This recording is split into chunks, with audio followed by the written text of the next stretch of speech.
আসসালামু আলাইকুম, কেমন আছেন সবাই? যে যেখানে আছেন আশা করি আল্লাহর মতো ভালো আছেন, সুস্থ আছেন। চলে আসলাম আরও একটি ব্লগ নিয়ে আপনাদের সামনে। আজকের ব্লগে যে জিনিসটা আপনাদেরকে জানাইতে চাইতেছি, একটা ইম্পর্ট্যান্ট একটা জিনিস, যেটা হইতেছে আমরা যখন বাইক কিনি, একটা হচ্ছে অফিসিয়াল বাইক আর একটা হচ্ছে আনঅফিসিয়াল বাইক। তো আমাদের কোনটা কেনা দরকার? নিশ্চয়ই অফিসিয়াল বাইক। আর যেটা সবচেয়ে আনঅফিসিয়াল বাইক বাংলাদেশে আসে সেটা হচ্ছে ইয়ামাহার মধ্যে আপনারা বেশিরভাগই দেখতে পারবেন আনঅফিসিয়াল। অফিসিয়াল কোনো তাদের বাইক থাকে, কিন্তু আনঅফিসিয়াল যেটা বের হয় সেটা হচ্ছে ইন্দোনেশিয়ান, যেটা R15। মানে অফিসিয়াল থেকে আনঅফিসিয়ালটা একটু বেটার হয়, ভালো হয়।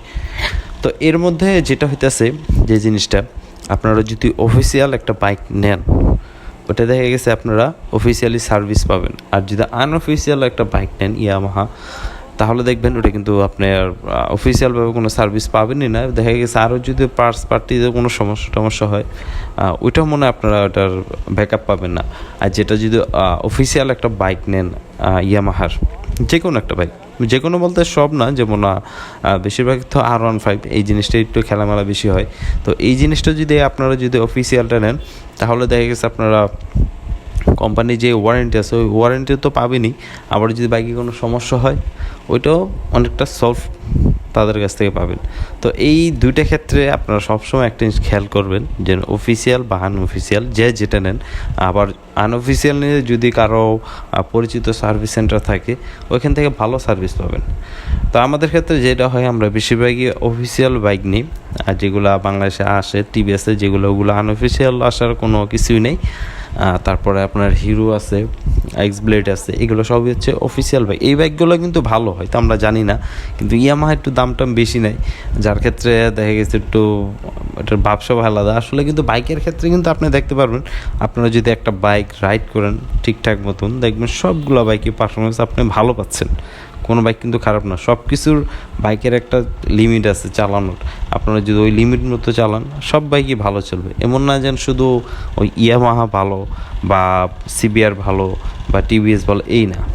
আপনার প্রত্যেকটা বাইক যদি আপনার ঠিকঠাক মতো রাইড করেন নিজের মতো করে, তাহলে দেখবেন বাইক কিন্তু আপনার মতোই চলার চেষ্টা করবে। মানে আপনি যেভাবে চালাবেন ঠিক ওইভাবেই ওইভাবেই চলবে। একটু ভুলেছি। তো সবসময় একটা জিনিস দেখবেন, যে অফিসিয়াল বাইক যদি কিনেন আপনারা অনেকটা সুবিধা পাবেন, যেমন 10-এ 10টা সুবিধা পাবেন। আর আনঅফিসিয়াল বাইক দেখা গেছে 10-এর মধ্যে 6টা সুবিধা পাইতেছেন বা 7টা সুবিধা। যেমন যাই হোক, ওটা হয়তো কোনো সার্ভিসের একটু সুবিধা পাবেন। দেখা গেছে তারা ওটা নিজেরা সার্ভিস করে, তাদের যে শোরুম থেকে আপনার বাইক নেবেন আনঅফিসিয়াল, ওটা দেখা গেছে নিজেরা সার্ভিস করবে। আর যদি আনঅফিসিয়াল বাইক, কিন্তু ওই টিভিএস ইয়ামাহা কিন্তু সার্ভিস সেন্টার তারা সার্ভিস করে না, এটা সবাই জানে। তাদের ব্যবসা আলাদা, ডিমান্ড আলাদা।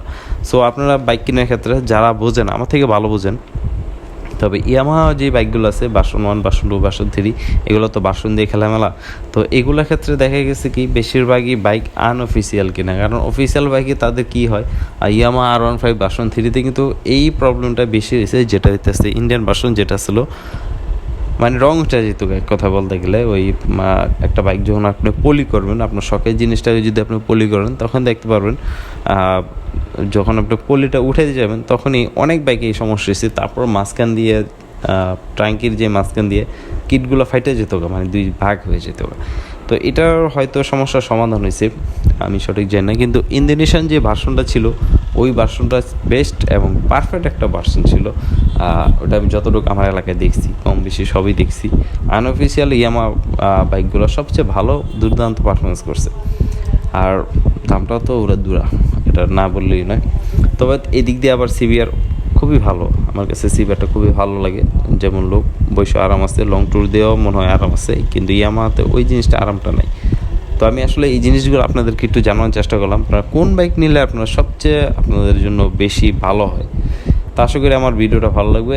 আর রাস্তাঘাট তো দেখালামই, এটা হচ্ছে আমি যাচ্ছি ঠিক টাঙ্গাইলের আরও দূরে যাবো, আরও দূরে অনেক কিছু ব্লগ দেখার মতো আছে, দেখি যাই, আপনাদেরকে দেখাই। তো ইনশাল্লাহ যদি ভালো লাগে চ্যানেলটা সাবস্ক্রাইব করুন, লাইক কমেন্ট শেয়ারও দিবেন। আর যদি সাপোর্ট করতে চান, সাপোর্ট করতে পারেন। যারা সাবস্ক্রাইব করেছেন তাদেরকে অসংখ্য ধন্যবাদ, যারা করেন নাই তারা এখনই করে নেন। দেখা হচ্ছে আপনাদের সাথে যে কোনো পরবর্তী নতুন ভিডিওতে। ভালো থাকবেন, সুস্থ থাকবেন, আল্লাহ হাফেজ।